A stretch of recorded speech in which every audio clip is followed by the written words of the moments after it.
아버지 하나님 참 감사합니다.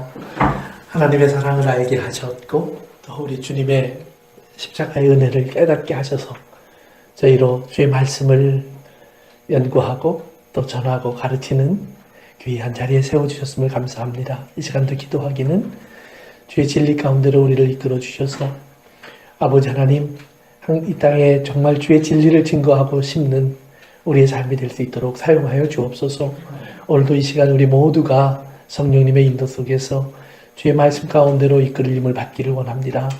그리고 이 말씀을 깨달아 알며 배우면서 우리의 믿음이 굳건해지고 아버지 하나님의 뜻을 이룰 수 있는 이긴 자로서의 삶으로 우리가 이 세상을 살아가게 하여 주옵소서. 아버지 하나님, 오늘 오직 성령님 오셔서 인도해 주시고 주의 진리만을 전할 수 있도록 종의 입술 주의 말씀으로 채워 사용하여 주옵소서. 예수님의 이름으로 기도합니다. 오늘은 우리 이제 여리고성을 이제 우리가 점령해 보겠습니다. 그래서 여리고성을 점령하기 전에 이스라엘이 그 가나안 땅으로 들어가면서 지난 시간에까지 얘기했었지만 일어난 변화 중에 하나가요. 모세가 있을 때 하나님이 인도하시는 방법은 구름 기둥과 불 기둥이었습니다.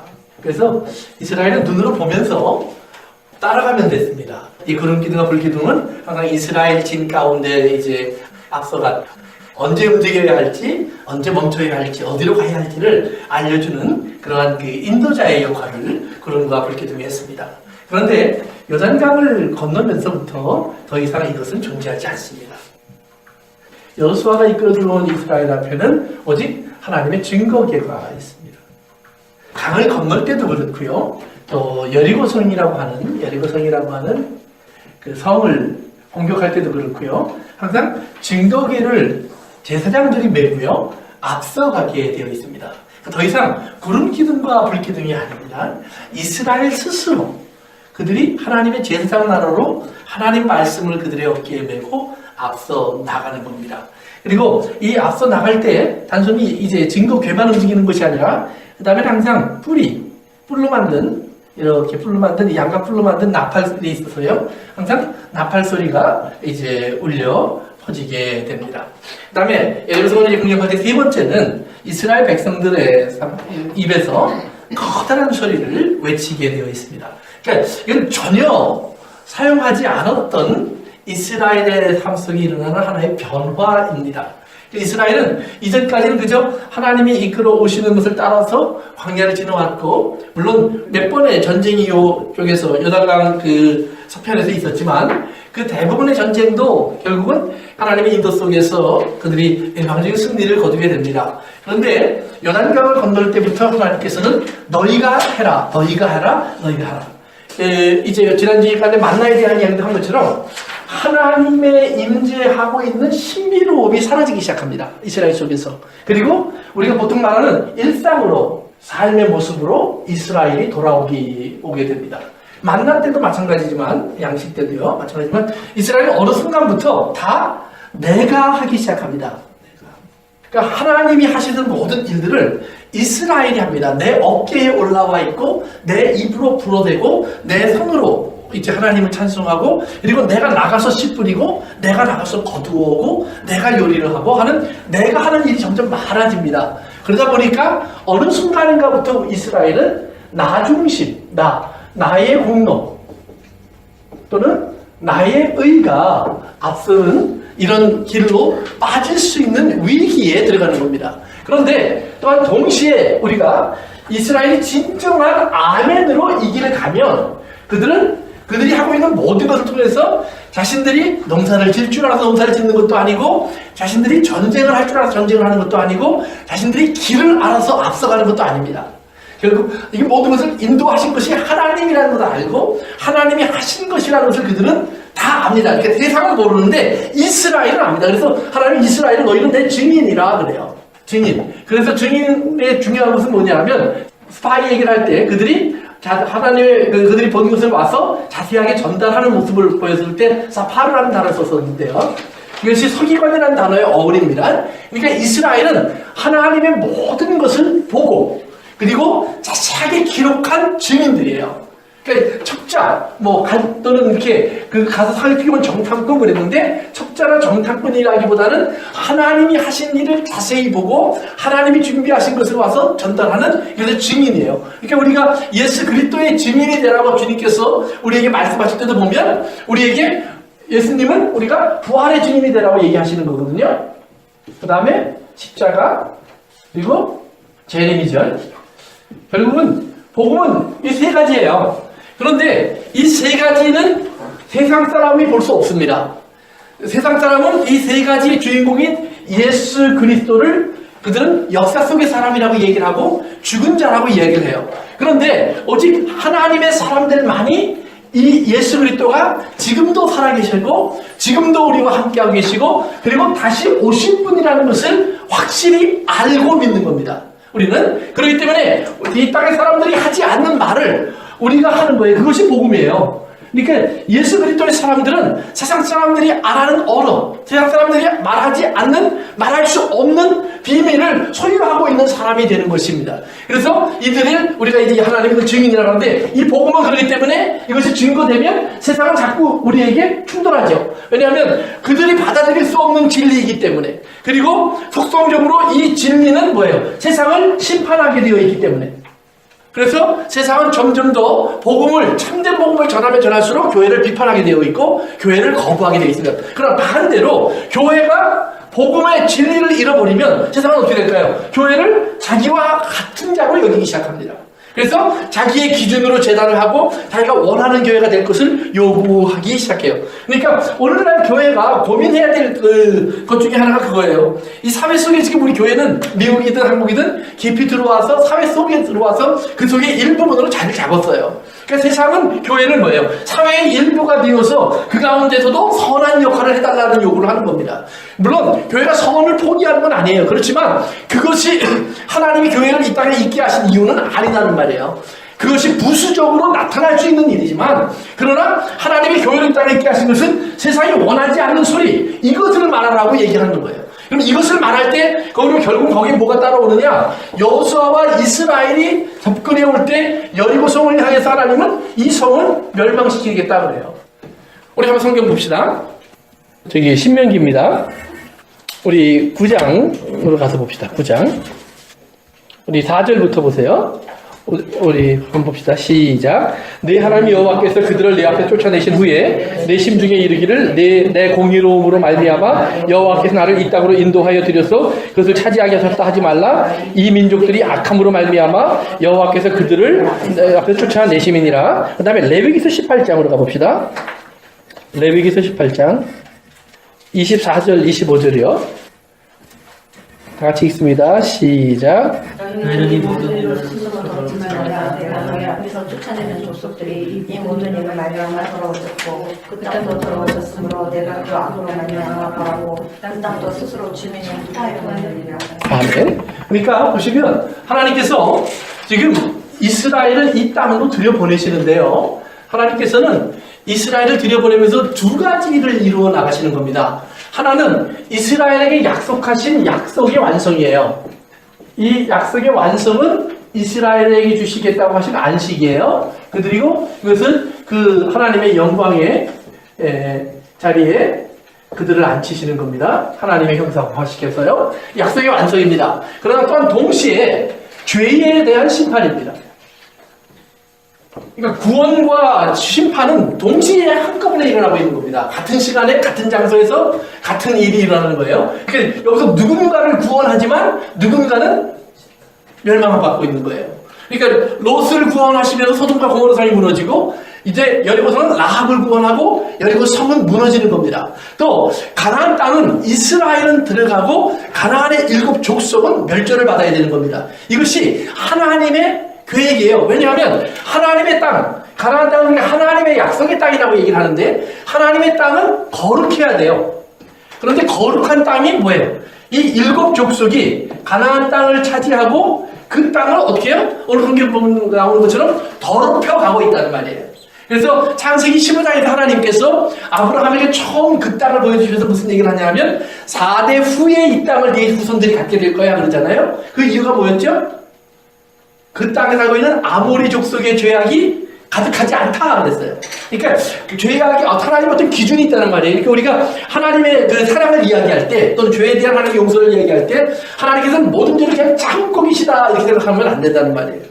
하나님은 어느 때까지는 기다리시지만 그 분량이 차면 그 다음에 그 죄에 대한 값을 물으시는 거예요. 그리고 그 물으심이 뭐냐면 심판이에요. 그래서 하나님 그 심판하시는 때까지의 시간은 그러면 하나님의 의인으로 사는 사람들의 삶은 어떻게 되느냐? 고난의 시간이 됩니다. 왜냐하면 죄가 살아가 점점 왕성해지는 시간이 되어야 되니까 죄가 왕성해지면 왕성해질수록 반대의 사람, 의인들의 삶은 어떻게 될까요? 죄에 자꾸 충돌되고 억눌리고 막히고 그리고 찔리다 보니까 점점 더 힘들어지고 어려워지게 될 수밖에 없다라는 말이에요. 그래서 하나님의 은혜 가운데 붙잡혀는 있지만 고난 속에 빠질 수밖에 없는 것이 의인의 현실인 거예요. 그러니까 하나님께서는 이스라엘이 들어가야 될 그 땅에 7 족속이 살고 있는데 그 땅을 내가 이렇게 보니까 아브라함 때는 아직까지는 괜찮았어. 그러나 이제 이미 17성을 점령하러 이스라엘을 보내시면서 하는 무슨 말씀하냐면 이제는 여기가 꽉 찼다라는 말이에요. 그러면 꽉 찬 것은 뭐냐? 우리 한번 저기를 봅시다. 히브리서 3장에 보시면은요. 히브리서 3장. 거기 보면 이제 그 이스라엘의 광야 생활에 대한 이야기를 여러 가지 얘기를 하고 계시는데요. 그래서 보면 그 8절 한번 보세요. 다 같이 읽어볼까요? 시험에서 시험하던 나를 가요. 또 13절 볼까요? 오직 오늘이라 걷는 동안에 매일 피차 조면하여 너희 중에 누구든지 제 유혹으로 망발하게 되지 않도록 하라. 15절 한 번 더 봅시다. 성경에 일렀으되 오늘 너희가 그의 음성을 듣거든 경도하시게 하던 것 같이 너희 마음을 완고하게 하지 말라. 그러면서 완고하게라는 말이 반복되는데요. 이 완고하다라는 말이 그리스어로요. 이거 풀어보면 dried out이에요. 메말라 버렸다라는 말입니다. 메마른 땅이 되었다라는 말이에요. 그러니까 말씀이 심겨질 수 없는 땅이 되었다. 그래서 우리가 이제 광야 그러면 우리가 메마른 곳 그러잖아요. 그런데 광야를 지나는 이스라엘의 백성들의 마음이 이렇게 돼 있어요. 그래서 이 메마른 사람이 되니까 이들이 뭐가 돼요? 불순종의 사람이 돼요. 불순종. 말씀이 떨어져서 심겨질 수 없는 사람. 이게 늦은 비와 이른 비가 내려서 땅을 적셔줘야 여기에 씨앗이 들어가서 가꾸어지는데, 두 번째는 경작하는 자가 수고해서 이 땅을 바꿔야 되는데 경작하는 자도 없고 그 다음에 뭐예요? 비도 없으니까 메마른 땅이 되어서 말씀의 열매 맺지 못하는 세대가 돼버린 거예요. 그래서 그들은 불순종의 세대가 돼요. 그런데 이제 여호수아서 6장으로 가봅시다. 여호수아서 6장. 라합이 이제 얘기한 것처럼 이들은 이미 하나님의 음성을 들었어요. 그런데 1절에 봅시다. 다 시작. 그러니까 이들은 뭐예요? 하나님의 사람들이 올 때에 하나님의 사람들을 영접하지 않는다라는 말이에요. 문을 닫아 걸고 귀를 막고, 그러니까 스데반을 죽일 때 그 사도행전에 보면 이스라엘 사람들의 모습이 이렇게 나와요. 스데반이 전하는 말을 듣다가 귀를 막고 그들이 돌을 들어서 스데반을 던지기 위해서 죽이기 시작해요. 그게 입을 다물게 하는 거예요. 더 이상 듣고 싶지 않다 하고 거절하는 거예요. 적정 거절. 마찬가지로 여리고성은 닫아 걸었어요. 그래서 그들은 더 이상 이곳으로 이들의 다가오는 소리가 들어오지 못하도록 막아버리는 거예요. 그러니까 하나님의 음성을 향해서 소리를 차단해버리는 사람들이 돼요. 그러니까 완고한 곳이 돼버려요. 여기도 완고하고 거기도 완고한 곳이 되는 거예요. 완고한 사람들이 되니까 이렇게 돼요. 그래서 여러분이 그 레위기 12장에 보면 여자가 아이를 낳았대요. 아이를 낳는데요. 산에 아이를 낳으면 며칠이에요? 며칠 동안 정결할 때를 기다려야죠? 일주일이요. 여자를 낳으면 2주일이에요. 그런데 이제 여인이 아이를 낳고 일주일을 지나야 정결해져요. 그러면 8일째 되는 날 남자아이 같은 경우 뭘 해요? 할례를 해요.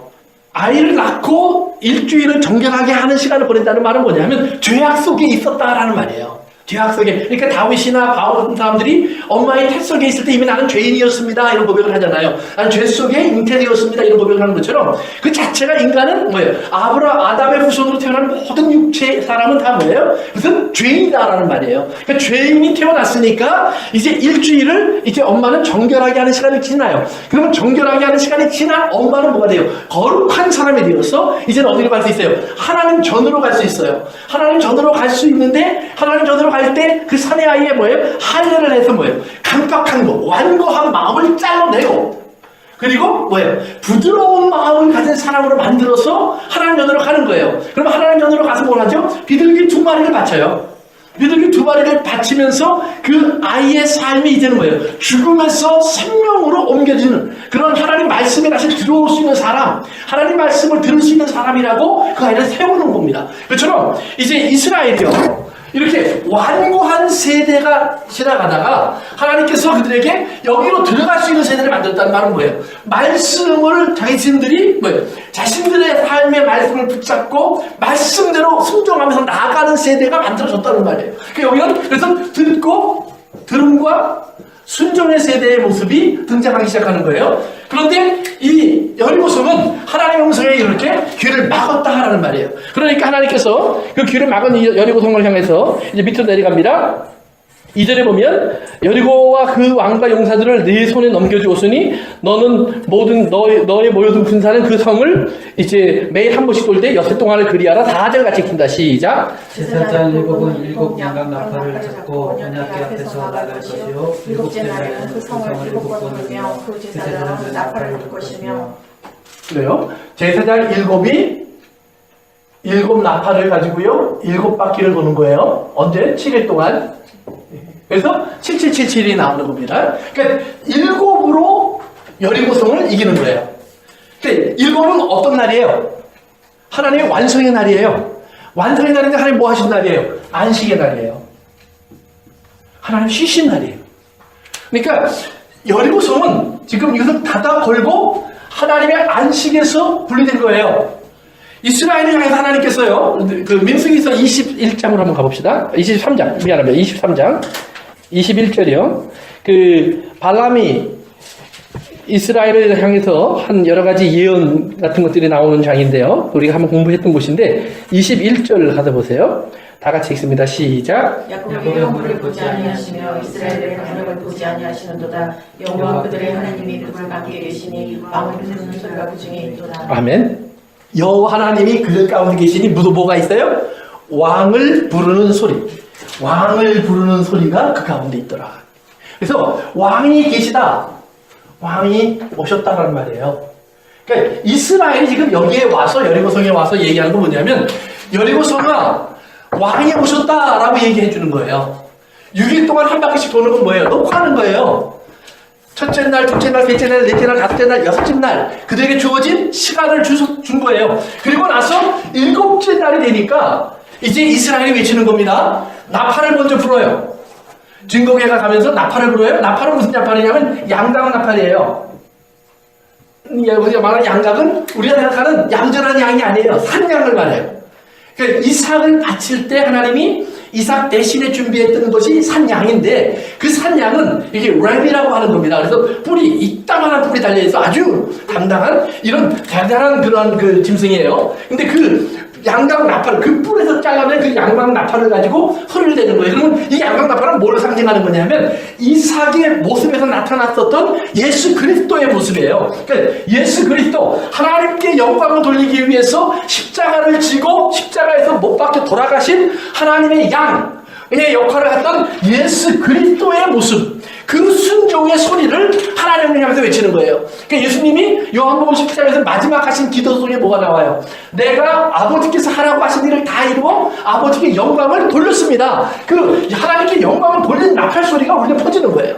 그래서 그 성경에 보면 왕이 임할 때, 예수님의 재림에 임할 때, 데살로니가 전서 4장에 가보면 하나님께서 뭐예요? 큰 나팔 소리, 천사장들의 소리가 있고 하나님의 나팔 소리가 있고 하나님의 사람들의 큰 소리가 있어요. 그래서 소리와 함께 하나님의 그 재림이, 예수님의 재림이 일어나는데 그때도 나팔 소리가 우리에 퍼져요. 요한계시록에서 여러분이 가서 보시면 요한계시록에서 7 제자들도 있고 그리고 7 나팔이 나오면서 7 인도 있고 그래서 하나님의 마지막 심판이 일어나는 과정 속에 나팔 소리가 우리 퍼지는데 그 나팔 소리는 패배자의 소리가 아니죠. 하나님의 승리자의 소리예요. 그러니까 그 하나님의 승리자의 소리가 여리고 성을 같은 이 땅을 향해서 들려지면서 이 땅의 큰 성 바벨론에게 하나님께서 말씀하시는 겁니다. 왕이 오셨다라는 거예요. 그런데 이들이 어떻게 해요? 나중에는 처음에는 반역하고 거역하다가 나중에는 산으로 가서 숨어요. 또는 굴로 들어가 숨어요. 그러면서 뭐라고 그래요? 바위야 나를 가려라, 하나 나를 가려라 그래요. 하나님께 나와서 내가 잘못했으면 하는 게 아니라 끝까지 안 들어요. 그래서 하나님의 나팔 소리를 거부하는 사람들이 됐는데요. 마찬가지로 하나님께서는요, 이스라엘에게 너희들은 지금 여기를 너희들의 힘과 능력으로 갖는 것이 아니라 내가 만들어 놓은 하나님의 안식의 법을 가지고 가라라는 말이에요. 안식의 법을 가지고 가면 안식 안에 들어오지 않는 자, 믿음으로 들어오지 않는 자는 다 뭐예요? 그들은 이미 심판을 받는 것이요 그래요. 그러나 안식에 들어와 있는 사람들은 누구예요? 이스라엘 사람들이에요. 그들은 하나님의 군대예요. 그러니까 이들이 잘하고 뭐 힘이 있고 능력이 있고 뭐 싸움을 잘하고 무기가 많고 아무것도 없어요. 그들에게 있는 유일한 건 뭐예요? 그들은 하나님의 말씀을 들을 수 있는 겸손함을 가지고 있었던 거예요. 그러면 그 하나님의 말씀을 듣는 겸손함은 어디서부터 나왔느냐? 하나님이 이스라엘을 향해서 하실 때마다 하신 말씀이 있어요. 내가 너희를 부른 이유가 무엇인 줄 아니 이 말이에요. 그들이 애굽에서 하나님께 부름을 받았을 때 어떤 상태였어요? 그들은 종이었고 나그네였고 그들은 정말 억울한 인생을 살고 있었어요. 그러니까 하나님이 그들을 불쌍히 여기셔서 하나님이 일방적으로 가서 그들을 끄집어내고 오신 거거든요. 그 일이 여기셔갖고 그리고 40년 광야를 지나오시면서 그들의 모든 완고하고 완악함을 다 기다려주시고 마침내 새로운 세대를 만들어내신 다음에 그들에게 너희가 내 말을 듣겠느냐? 예, 듣겠습니다. 그러면 그 말씀대로 너희들 하루 걸어가 보아라. 증거계를 따라가라는 말이에요. 구름 기둥과 불 기둥이 아니라. 그래서 그들이 증거계를 따라가는 거예요. 그러면서 너희들은 그 너희들을 구원한 어린 양 예수 그리스도의 모습, 십자가에서 우리 나에게 영광을 드렸던 예수 그리스도의 외침을 외쳐라 이 말이에요. 그래서 예수 그리스도가 하나님께 영광을 드렸던 영광의 소리를 바라는 거예요. 그러면서 이들이 큰 소리를 외쳤다 그러는데 큰 소리의 내용이 뭔지 안 나오지 않아요. 그런데 민수기서 23장에서 발람토의 사람이 예언하신 게 뭐예요? 이스라엘 가운데 누가 있어요? 여호와 하나님이 함께 계시니 그래요. 근데 그 여호와 하나님 누구예요? 이스라엘의 왕이에요.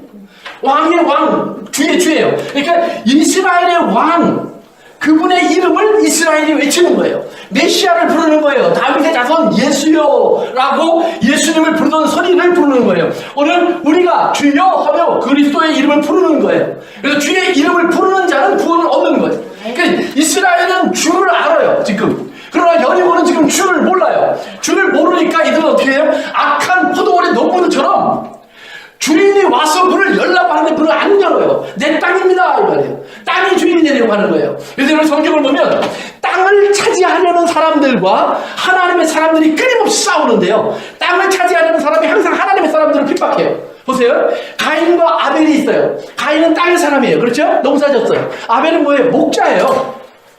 목자는 땅의 주인이 아니에요. 목자는 계속해서 왔다 갔다 해야 되는 사람이에요. 이동하는 사람이에요. 그런데 가인이 아벨을 죽여요. 자, 이스라엘이 애굽에 들어갈 때 생각해 보세요. 애굽의 땅은 누구 땅이에요? 애굽 사람들의 땅에서 나중에 요셉에 의해서 다 바로의 땅이 돼요. 그러니까 땅은 바로의 것이에요. 그들은 농사를 짓는 사람이에요. 그들이 야곱에게 요셉이 해준 이야기가 있어요. 아버지에게 너 무엇 하는 사람이냐고 물어보면 뭐 하는 사람이라고 대답하라고 그랬죠? 목축하는 사람, 가축을 키우는 사람이라고 대답하십시오. 왜? 애굽 사람들은 가축을 키우는 사람들을 뭐 한다고 그랬어요? 혐오합니다. 그래요. 혐오합니다. 나중에 그 말은 뭐냐면 가증히 여깁니다. 그 말이에요.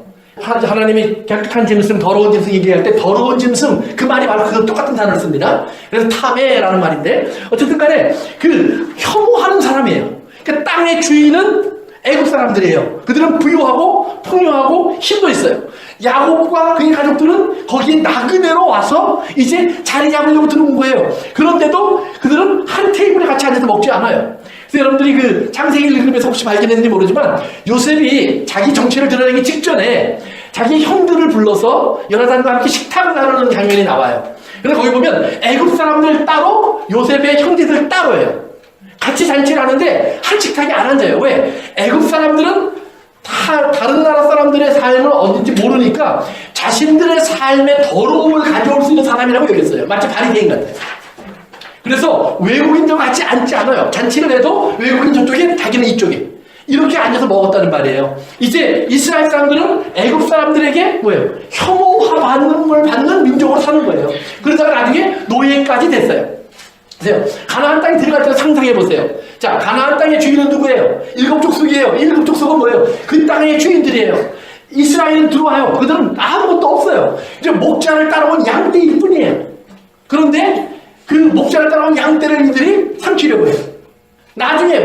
이스라엘이 변화가 하기 시작해요. 뭐가 돼요? 왕국을 만들었어요. 왕국을 만들고 변화되니까 이스라엘은 어떻게 돼요? 땅의 주인이 돼요. 땅의 주인이 되니까 그때 이스라엘은 어떻게 돼요? 하나님을 떠나요. 왜? 이스라엘의 하나님은요, 광야를 이끌어 오신 하나님이에요. 목자예요, 목자.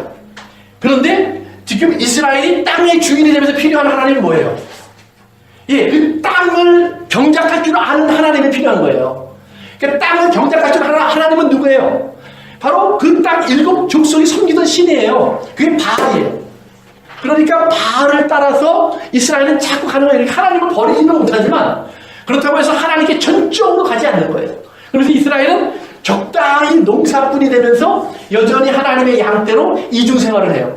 그러다가 시간이 지나면서 어떻게 돼요? 예수님 때쯤 왔을 때는 이스라엘 사람들은 뭐예요? 목동 그러면 그것은 천한 사람이 돼요. 아브라함이 목동이에요. 이삭, 야곱 다 목동이에요. 그들이 가나안 땅에 들어가서 400년을 목동으로 살았어요. 노예가 되기 전까지. 이스라엘은 가나안 땅에서 광야를 지나서 가나안 땅에 올 때까지 하나님의 인도를 받는 목자를 따라온 양떼로 살았어요. 가나안 땅에 들어갈 때도 마찬가지예요. 그런데 이스라엘은 하나님을 노리기 시작해요. 다윗도 목동 출신이에요. 하나님이 다윗을 목자로 세우신다고 그랬어요. 구약의 이야기에는 예레미야서, 에스겔서, 스가랴서 다 목자의 이야기가 가득 차 있어요. 하나님의 목자 때문에 이스라엘은 망하기도 하고 좋은 목자가 있으면 이스라엘은 회복되기도 해요. 다윗은 여호와는 나의 목자시라고 노래도 했어요. 그런데 예수님 때가 왔을 때 이스라엘은 목동들을 천하게 했어요. 랍비들이 기록한 글들에 보면은요, 이런 말이 있어요. 목동들이 팔고 있는 가죽, 털, 우유, 그 어떤 물건도 사지 마라. 왜냐하면 그것은 다 훔친 것들이다. 목동은 재판이 있으면 증인이 될 수 없어요. 거짓말을 하는 사람, 남의 것을 잘 훔치는 사람, 이런 사기 치는 사람, 이런 그 나쁜 사람, 죄가 많은 사람, 이런 사람으로 천하게 여기는 등급으로 떨어져 버렸어요. 그리고 이스라엘의 주인은 누가 됐느냐? 성전을 중심으로 북박이 사람들이 생겨요. 우리가 좋은 말 하면 토구족, 토구, 그 지역을 차지하고 있는 그런 그 부유한 사람들, 권세를 가진 사람들, 이런 사람이 돼버려요. 그래서 기득권을 갖고 이제 아들에서 아들로 기득권을 이어가기 시작해요. 그런데 많은 이스라엘의 양떼를 보면서 예수님 뭐라고 그래요? 잃어버린 양, 목자 없는 양, 이런 표현을 써요. 그러니까 예수님이 스스로를 뭐예요? 이스라엘 사람들이 볼 때, 이스라엘 지도자들이 볼 때에는 아주 천하게 여길 수밖에 없는 사람으로 당신을 비유해 나가기 시작해요. 그런데 그 말은 뭐예요? 다시 처음으로 돌아가는 거예요. 창세기부터 시작된 하나님의 계획이 마지막까지 어떻게 이끌려가는 것을 예수님 말씀하시는 거예요. 하나님은 지금도 목자다라는 말이에요. 너희는 지금도 양이 될 수 있다. 너희가 농군이 되어서 땅의 주인이 될래? 아니면 양이 되어서 하나님의 인도를 따라갈래? 너희들이 여기에 머무는 자가 될래? 아니면 저 하나님의 나라로 올라가는, 하나님의 성을 향해 나아가는 그런 나그네가 될래? 오늘 너희가 결정하라 얘기하는 거예요. 오늘 여리고성은 이제 닫아 건 사람들이 돼버려요. 그러니까 하나님께서 여기를 7바퀴를 돌게 하시는데요. 777로. 그래서 뭐예요? 하나님의 모든 일, 하나님이 땅을 만드시고 모든 걸 만드신 후에 하나님의 사람을 세우고 하나님이 안식하셨어요. 하나님이 안식하셔서 하나님의 사람이 등장했을 때 예수 그리스도가 이제 그 모습이에요. 그러면 아담은 예수 그리스도의 표상이에요. 그러니까 예수 그리스도가 등장했을 때 하나님께서는 모든 일을 지실 수 있는 거예요. 왜? 하나님의 일을 완성하실 예수 그리스도. 그분이 이 땅에 오셔서 십자가를 지시고 하나님의 말씀대로 죽으셨는데 그 죽으신 예수님은 사흘 만에 다시 부활하셔요. 그러면서 세상이 가지고 있던 가장 강력한 성을 부숴버려요. 그것이 뭐예요? 사망이라는 권세가 갖고 있던 성이에요. 하나님의 사람들을 다 붙잡아서 사망이 두려워서 종노릇하는 인간을 해방시켜 줄 수 있는 열쇠를 예수님은 가지고 이제 죽음을 맞이하시는 거예요. 그리고 문을 열어버리세요. 그래서 예수님이 선포하시는 겁니다. 자, 나를 따라오너라. 나와도 된다는 말이에요. 너희는 내 뒤를 따라오면 내가 너희들을 먹이고 입히고 돌보겠다고 예수님은 그들을 불러내시는 거예요. 이 성을 향해서 하나님께서 이제 왕이 왔다라고 외쳐주시는 거예요. 이 왕이 왔다라는 소리를 들을 때 기뻐한 사람이 딱 하나가 있어요. 누굴까요? 라합입니다. 그렇죠? 라합은 그 소리를 어떻게 들었을까요? 신랑이 왔다라는 소리를 듣고. 여러분 마태복음 25장에 보면 세 개의 비유가 나오죠. 달란트의 비유가 나오고요. 그 다음에 또 열처녀의 비유가 나오고요. 양과 염소의 이야기가 나오는데 그 열처녀의 비유의 핵심이 뭐예요? 신랑이 왔다라는 말이에요. 그 신랑이 왔다고 했을 때 이들은 자기들이 성 안에 있다고 생각했지만 사실은 여기서 나와서 예수 그리스도의 품으로 들어온 자가 성 안에 있는 거예요. 이것은 무너진 성이에요. 모래성이에요. 이 모래성이 파괴되는 겁니다. 그래서 여리고성이 무너지는 거예요. 그러면 그 여리고성에 대해서 우리 좀 더 자세히 봅시다. 몇 가지만. 여호수아서 6장 보십시다. 여호수아서 6장입니다. 다시 18절로 가보세요. 다 같이 읽습니다. 시작. 너희는 온전히 바치고 그 바친 것 중에서 어떤 것이든지 취하여 너희가 이스라엘 진영으로 바치는 것이 되게 하여 고통을 당하게 되지 아니하도록 오직 너희는 그 바친 물건에 손대지 말라. 아멘. 그래서 이제 이 성이 무너질 거고 이 성이 무너지면 이 성 안에 있는 모든 것은 너희는 아무것도 손대지 마라. 다 하나님 것이다. 우리가 그걸 이야기해서 레위기요 27장 가봅시다. 맨 마지막 장입니다. 28절입니다. 그리고 29절까지요. 다 같이 봅시다. 시작. 어떤 사람이 자기 소유 중에서 오직 여호와께 온전히 바친 모든 것은 사람이든지 가축이든지 기업에 바치든지 팔지도 못하게 부르지도 못하나니 바친 것은 다 여호와께 지극히 거룩하며 온전히 바쳐진 그 사람은 다시 부르지 못하나니 반드시 죽일지니라. 아멘. 여기서 받쳐진 그 다 하람이라는 말입니다. 하람이라는 말이 등장하는데요. 여리고성을 이제 이렇게 하나님은 일곱으로 점령해 나가시는데요. 일곱으로 점령해 나가시면서 이게 라합에게 이제 신랑이 왔다라는 소리를 들린다고 얘기했었어요. 그러면 우리가 이 일곱에 대한 이해를 좀 하셔야 되는데 이 일곱이 여러분들이 나중에 보면은요. 오순절이 7, 49 플러스 1이죠. 그래서 이것이 신년의 법이에요. 이 신년이 되면 이스라엘은요. 여러분 레위기 25장 읽어보시면은 신년이 되면 하는 행사가 나와요. 신년이 되면 신년이 시작하는 달 열흘째 석제일에 온 이스라엘에서요 이 나팔을 부릅니다. 그런데 예루살렘부터 시작해서요 모든 마을마다 제사장들이 서서요 동시에 뚱 하고 나팔을 불어댑니다. 그러면 모든 종되었던 노예되었던 이스라엘 사람들이요 그 집에서 다 나옵니다. 주인이 가십시오 해서 나오는 게 아니라 나팔 소리가 그들에게 뭐예요? 자유의 소식이에요. 여러분 나오는데 빈손으로 나오지 않습니다. 성경에 보면 우리가 지난번에 한번 읽었죠. 주인에게 반드시 어떻게 해요? 후하게 주어서 내보내라고 되어 있어요. 후하게 주어서. 그래서 마치 애굽에서 나올 때 하나님이 이스라엘에게 뭐예요? 애굽 사람들에게 찾아가서 금, 은, 보석을 취하여서 나올 수 있게 해주셨던 것처럼 하나님께서는 이스라엘에게 너희들이 종살이를 하다가 나갈 때 후하게 갖고 나가라. 그래서 어디로 가요? 자기의 땅으로 가요. 그래서 자기의 땅으로 가서 새로운 삶, 하나님이 주신 새로운 삶을 출발할 수 있는 모든 뿌리를 내리는 거예요. 그래서 이스라엘은 지난번에 얘기한 것처럼 먹고 마시고 입고의 모든 문제를 사실은 어떻게 보면 자기가 하고 자기가 수고한 것처럼 보이지만 그럼 결국은 뭐예요? 하나님이 모든 것을 하셨고 하나님이 이루어주신 것을 사실은 나는 나누고 섬기고 베푼 것뿐이라는 것을 그들이 이렇게 다시 한번 확인하고 다시 한번 확인해서 이스라엘이라고 하는 하나님의 나라의 안식을 만들어가는 겁니다. 그래서 여러분들이 십계명도요 이렇게 보세요. 한번 보세요. 십계명에 보면 하나님 한 분이다. 하나님의 이름 왕이 그치 마라. 안식일을 거룩하게 지켜라. 또 우상을 만들지 마라. 이런 말씀 있잖아요. 그 다음에 내 부모를 공경하라. 그리고 나오는 5가지가 있어요. 보세요. 거짓말하지 마라. 살인하지 마라. 간음하지 마라. 탐내지 마라. 도둑질하지 마라. 이런 얘기 나오잖아요. 그 5가지는 다 안식과 연결되는 겁니다. 하나하나.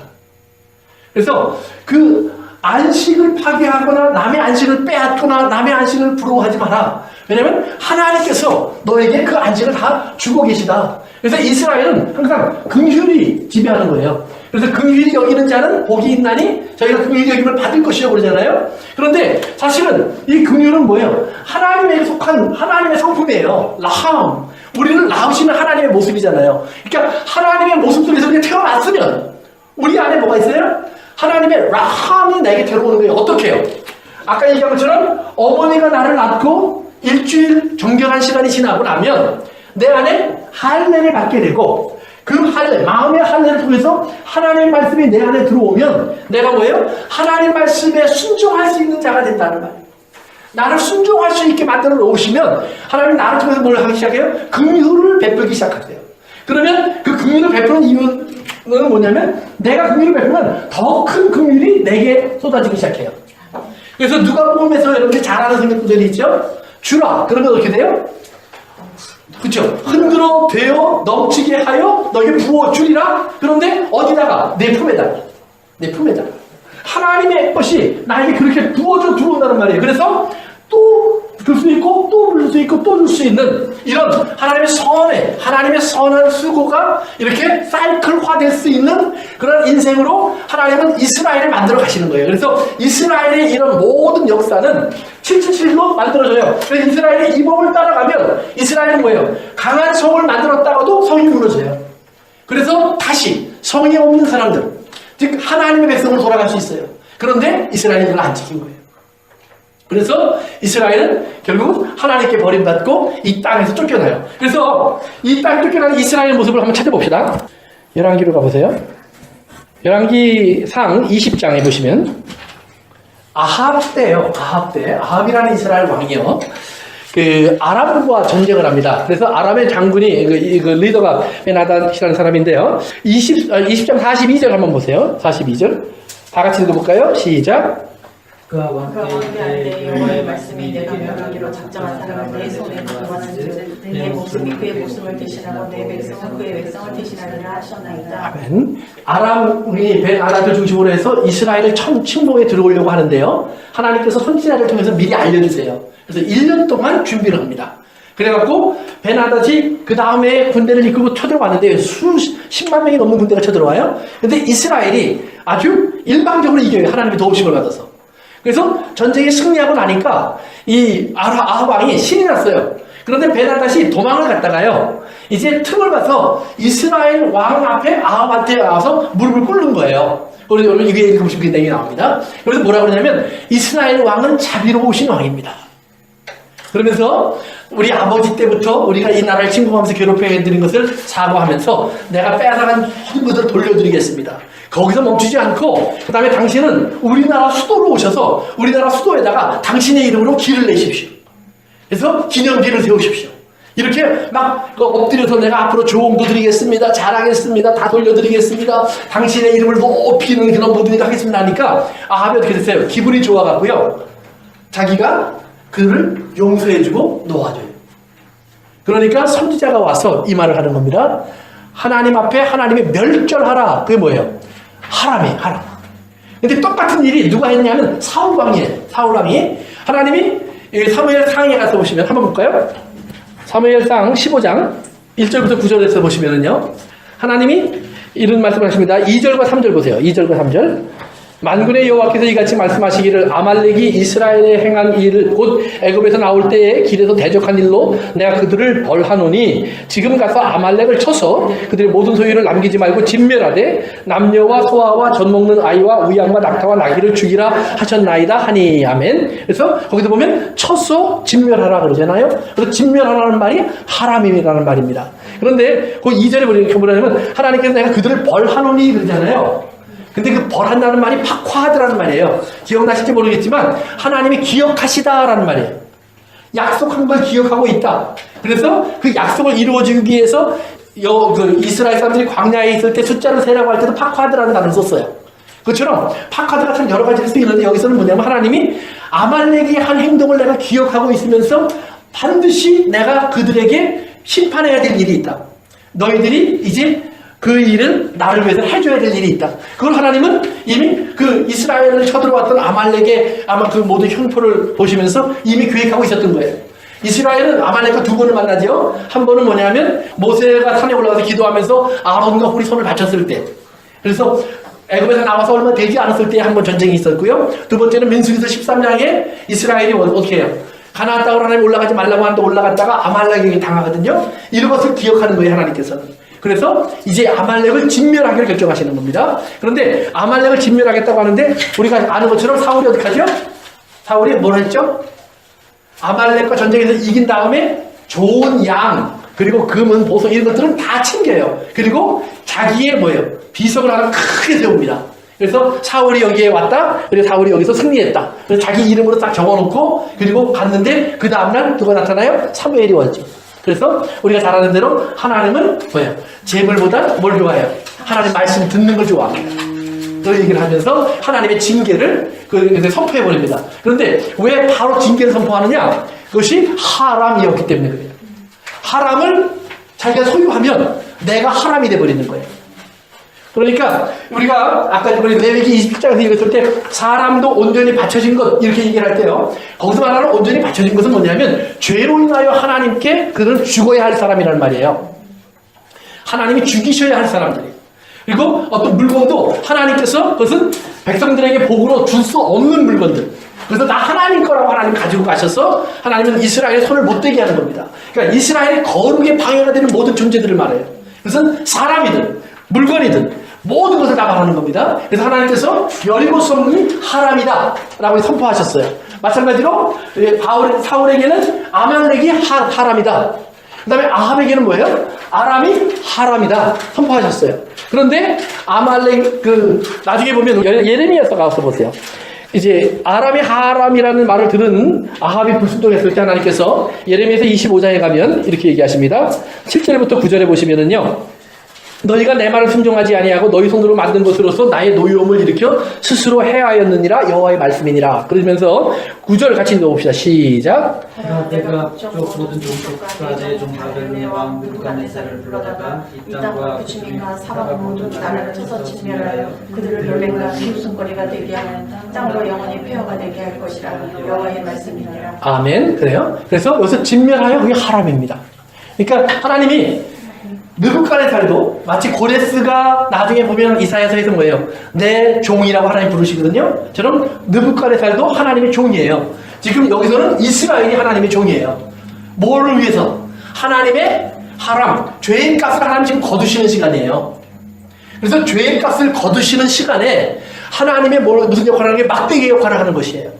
그래서 철장을 든 그 메시아의 모습이 다니엘서 이제 9장에 나타나는데요. 그처럼 하나님의 뜻을 이 땅에 이루는 죄를 파괴하는, 죄를 심판하는 하나님의 몽둥이의 역할을 하는 그런 종의 역할이 등장하는 거예요. 그래서 요한계시록에 보면 하나님께서 바로 이 땅 전체가 하람이다라는 말이에요. 온 세상이 죄가 가득했기 때문에 이제는 하나님이 세상을 하람, 내 것이다. 그래서 하나님이 그 내 것이기 때문에 죽이고 다 빼앗고 파괴하고 사라지게 하시고 새하늘과 새 땅을 지어 내시는 거예요. 그러니까 하람은 하나님의 말씀을 대적한 이 땅의 모든 죄인들이 가야 할, 하나님께 치러야 할 궁극적인 죄의 값의 모습을 하람 부르는 거예요. 그런데 하나님께서 이스라엘 사람들이 결국 너희들 그런 하람이 되었으니까 이제 느부갓네살을 통해서 내가 너희를 취하여 갈 거야. 그래서 이스라엘을 잡아간다는 얘기를 여기서 하십니다. 그러니까 우리가 성경을 보면서 가나안 7족속만 하나님이 하람으로 쳐서 다 멸절시킨 게 아니에요. 이스라엘도 그거에 못지않은 값을 치르게 하십니다. 똑같이. 그래서 이스라엘이 얼마나 참담하게 당했는지는 역사가 너무나 잘 기록해놓고 있어요. 그리고 나중에 예수님이 오셨을 때 예수님이 마태복음 24장 그리고 마가복음 13장 이런 데서 무슨 얘기를 해요? 예루살렘 성전이 무너질 것과 그리고 예루살렘 성이 함락될 것과 앞으로 일어날 말세의 일을 얘기하실 때도 뭐예요? 그 성에 있는 사람들에게 하나님이 하람이라고 선포해 버리시는 거예요. 그래서 그 성에 있는 사람들은 도망갈진저 뒤도 돌아보지 말고 지붕에 있는 사람은 옷가지로 내려가지 말고 밭 가는 사람은 뒤돌아보지 말고 그분들은 다 도망가라고 얘기를 해요. 만약에 성 안에 머물러 있으면 어떻게 돼요? 그들은 다 멸절되는 거예요. 그래서 로마 군대에 의해서 이스라엘의 성 예루살렘이 무너지고 성전이 파괴되어지는 참혹한 일이 일어나요. 그것이 하람이에요. 그리고 이스라엘은 또 나중에 좀 미안한 얘기지만 2차 대전일 때 독일 히틀러에 의해서 엄청난 사람들이 또 죽어요. 그리고 스탈린에 의해서 또 죽어요. 그리고 또 스탈린과 히틀러 외에도 수많은 나라가 이스라엘을 죽이는 일에 동참해요. 그래서 너무나 많은 이스라엘 사람들이 온 세계 곳곳에서 죽어요. 재밌는 거는 2000년의 시간이 지나도 이스라엘은 자기의 아이덴티티를 버리지 못해요.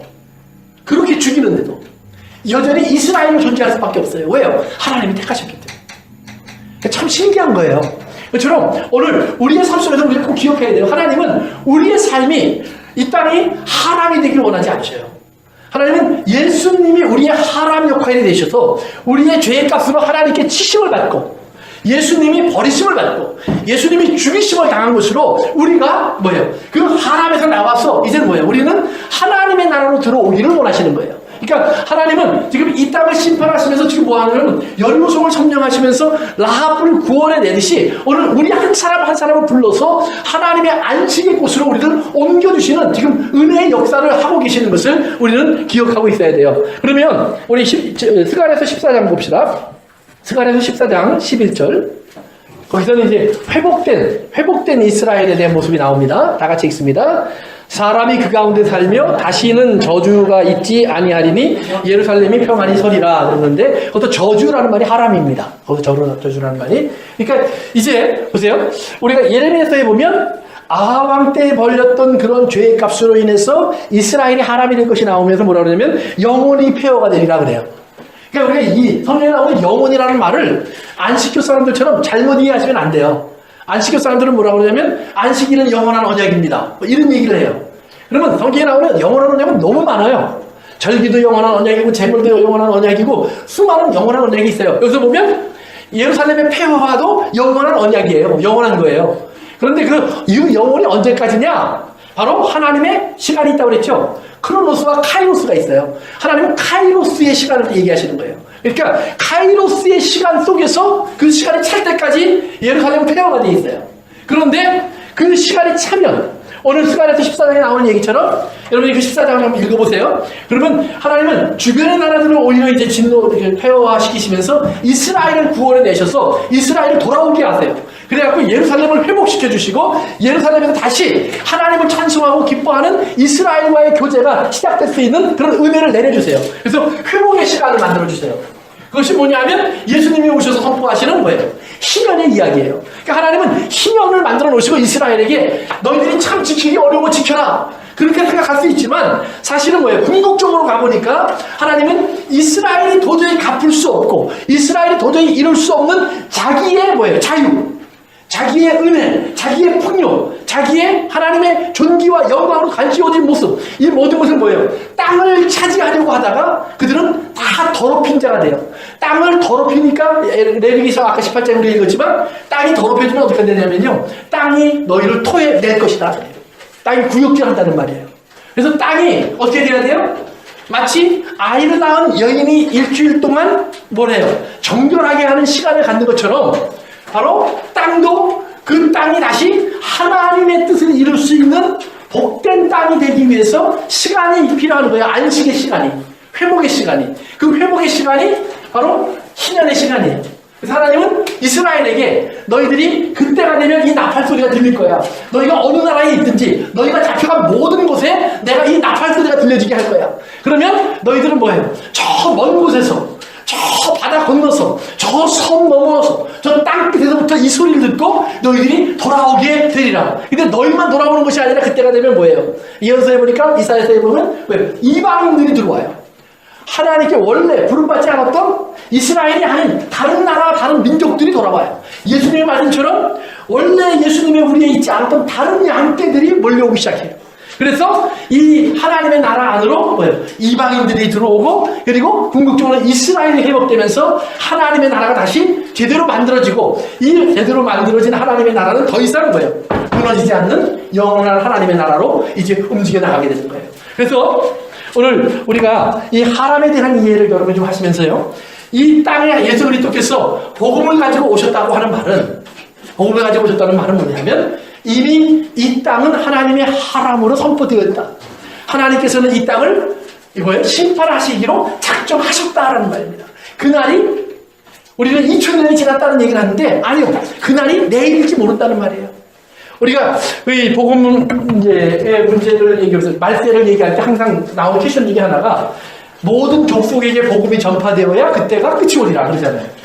그러니까 우리는 무슨 생각을 하냐면 모든 족속에게 전파되려면 아직도 남았어. 그러니까 하나님 재림을 예수님 재림을 막으려면 어떻게 돼요? 한 족속이라도 딱 숨겨놓고요. 그러니까 칼 들고 지키면 예수님 안 오시는 거예요. 그런데 우리 한 군데만 보고 오늘 마칩시다. 골로새서 1장으로 가보세요. 5절부터 보세요. 5절부터 6절까지. 너희를 위하여 하늘에 쌓아둔 소망으로 말미암음이니 곧 너희가 전에 복음 진리의 말씀을 들은 것이라. 6절 같이 읽습니다. 이 복음이 이미 너희에게 이름에 너희가 듣고 참으로 하나님의 은혜를 깨달은 날부터 너희 중에서와 같이 또한 온 천하에서도 열매를 맺어 자라는도다. 여기 보면 이미 온 천하 땅끝까지. 성경은 우리가 생각하는 것처럼 누군가 복음을 안 들었기 때문에 아직 하나님이 안 오시는 거야, 그 사람이 들을 때까지는 안 오실 거야 라고 말하고 있지만, 사실은 보세요. 여리고성이 하나님의 복음을 들었을까요? 그들이 생각하는 복음으로? 아닐지도 모른다는 말이에요. 우리가 아는 것처럼 보세요. 지금 우리는 선교하겠다고 중국이나 인도로 들어가요. 그러나 인도에 가면 도마 교회가 아직도 있습니다. 그들은 도마가 와서 세운 교회라고 스스로 말하고 있어요. 제법 규모가 큰 교회예요. 중국에도 경교라는 곳이 있었어요. 신라 시대에 유물 중에 발견된 것 속에 보면 십자가 모형, 경교의 상징물이 되는 것들이 발견되기도 했어요. 그러면 우리는 뭐예요? 선교사들이 언제 들어왔느냐는 얘기를 할 때 우리는 캐톨릭 그들이 들어온 것은 한 18세기 때쯤, 그 다음에 이제 개신교는 19세기 말 이때쯤 이렇게 얘기를 하고 있지만, 그러나 하나님의 복음 어떤 면으로 보면 이미 들어와 있어요. 들어와 있었어요.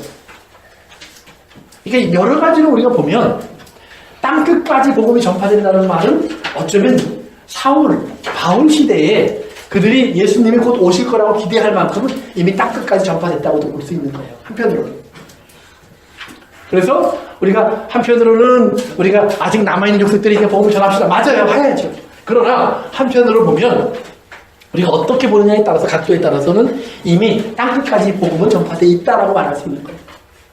중요한 거는 왜 예수님께서 아직 안 오고 계실까?